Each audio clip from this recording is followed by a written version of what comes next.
Friends, welcome back to ABS Tech channel. Hope you're fine. Now in this video I'm going to show you the live price changes occur in Hedera Hashgraph in the last 1 hour, in the last 2 hours.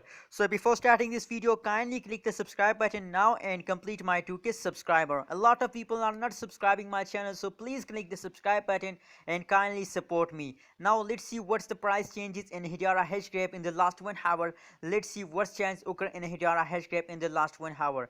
Oh my god, as you can see here the chart analysis of Hedera Hashgraph. So it's telling us that Hedera Hashgraph falls down, as you can see here, and currently they are again in the falls. As you can see here, at this time they are falls down again. Now let's see what changes occur in the Hedera Hashgraph in the last 1 hour. The changes is also in negative because they are the chart tell us that Hedera Hashgraph falls down again and again, as you can see on the chart.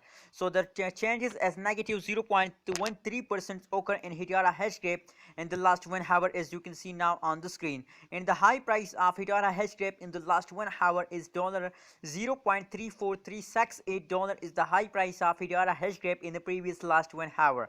That is the live price prediction. The live price changes occur in Hedera Hashgraph in the last 1 hour. You are watching now only on ABS Tech channel. So please don't forget to subscribe ABS Tech channel for more latest news and update about Hedera Hashgraph. Thank you so much for watching this video.